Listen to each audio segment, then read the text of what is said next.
we are shocked. There is a lot of commentary about these two appointments. In fact, those who are considered to be close aides of Donald Trump and also supporters of Donald Trump, they are saying that this is absolute insanity. How is it that there is no vetting? There are no checks. And is this allowed? What are we rationalizing at this point of time? The other person in question here is a person called Sheikh Hamza Yusuf. The charge is that he has alleged or once had alleged links to proscribed terror outfits. The Trump camp is for now insisting that these appointments are about inclusivity and also reform. But if that's the case, why is there silence on Royer's past admissions? Let's take you through the views of this person called Ismail Royer. What did he say about the Lashkar? And this is an interview that happened in 2023. It was an interview to the Middle East Forum. He was quoted as saying, and I quote, "I liked people of Lashkar." Then he went on to say, "I was told that LET is not an extremist group." Then he also said in this very interview that he asked people to join and motivated people to join the Lashkar. Let's take you through the other part of this graphic where there are more revelations that are being made. He was told that LET followed a Saudi imam. Then what did he go on to add? He went on to add that he encouraged Muslims to join Lashkar and he asked Muslims to train in Kashmir as well. These are the views of Ismail Royer. To people in the Trump administration, do they endorse these views? Because Lashkar-e-Taiba, remember, is responsible for planning and executing terror attacks like the 26/11. Now let's also contrast these appointments, viewers, with with the kind of panic and politics that's playing out in the United States over a code. What is that code? 8647. There were few seashells and one photograph that has been interpreted as a death code, which means, like in the US, there is commentary going on that 86, what does this mean? This means to get rid of someone, and 47 is referred to the 47th President of the United States, that is Donald Trump.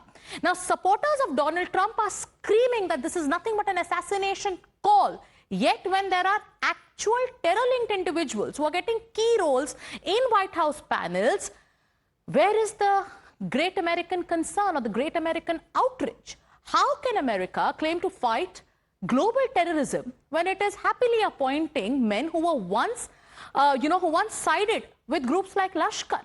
So from Lashkar to White House, from jihadists to advisors, from 8647 to absolute confusion that's playing out. Is this an America which today seems conflicted, which seems compromised? That's the question that many are asking. So let's also decode the anatomy of this controversy around 8647 and why are we talking about it? Because the genesis started with this Instagram post by the ex-FBI chief. This post is now deleted. This photo showed seashells arranged in the form of 8647. What was the interpretation? Like we told you, it was interpreted that by Trump backers as a call to assassinate the US president. And then they went on to say 86 commonly refers to something which means to get rid of, and 47 means 47th President of America, which is Donald Trump.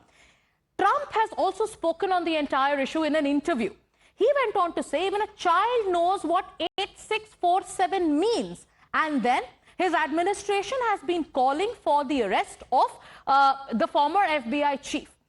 The former FBI chief who has deleted the Instagram post, he went on to mention and clarified that he assumed that this was nothing but a political message. So that's the kind of controversy that has been breaking out in the United States of America. But again, where is the outrage? Where is the outrage over the appointment of two men who have once had confirmed links with terror groups? Bhavtosh, like you've been saying, there is no official statement from, the MEA or officials in India, but you've been speaking to those who were once part of the security apparatus. Isn't this kind of alarming, the kind of development that's now taking place in the United States? Yes, Sagarika, remember it was in early 2001, another individual, David Headley Coleman, had also gone to Pakistan to get trained. It was in 2002, and he was trained by Sajid Mir and also by Major Sameer and Iqbal, and their name has also been mentioned in the indictment of David Headley Coleman and also in the documents that were submitted in the court when Tahawoor Rana was being extradited. So it's very ironical that a person who also had done the same, Roy, that he is now being appointed in the White House Religious Commission. The fact is that he has also committed the same offense of same seriousness. While Tahawoor Rana was extradited by the Supreme Court, another individual who has committed the same kind of grave offense, he is now being appointed in a very serious and a very sensitive position on the grounds that there should be a religious inclusivity. I will just add one more thing as far as the Department of Justice indictment is concerned. I'm just quoting from that. Al-Hamidi, who was also in fact arrested with him, what Department of Justice had said is that Al-Hamidi admitted on record before the FBI that he was carrying rocket-propelled grenade in furtherance of conspiracy to undertake a military operation against India, unquote. So these are the same kind of offenses that he had committed, and this is the serious offenses. And instead of keeping a tab on them, now we see that he has been appointed in the White House. Absolutely. Pradeep, you're tracking the reactions of Trump supporters as well. Some of them, the likes of political activists like, who have come out and who've said that, this is absolute insanity. What about the victims of terrorism, the victims of 9/11, the victims of 26/11, the message that US tells the world that it has no tolerance for terrorism? What messages is it sending out to those victims today?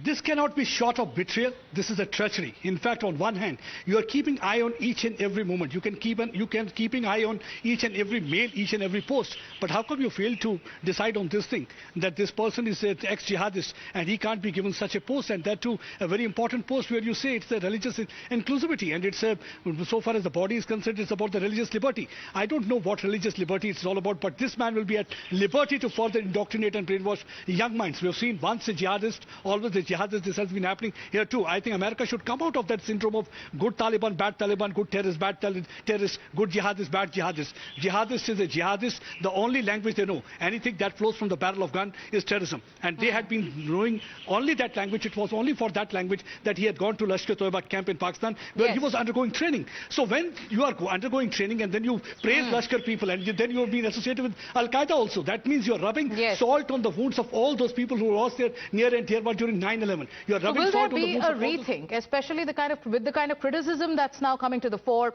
Will the Trump administration and the Trump regime rethink its decision where it went ahead and appointed two former jihadists, one with extremely serious, who face serious charges? His links with the Lashkar are also well documented. Thank you so much, Pradeep and Bhavtosh, for joining us.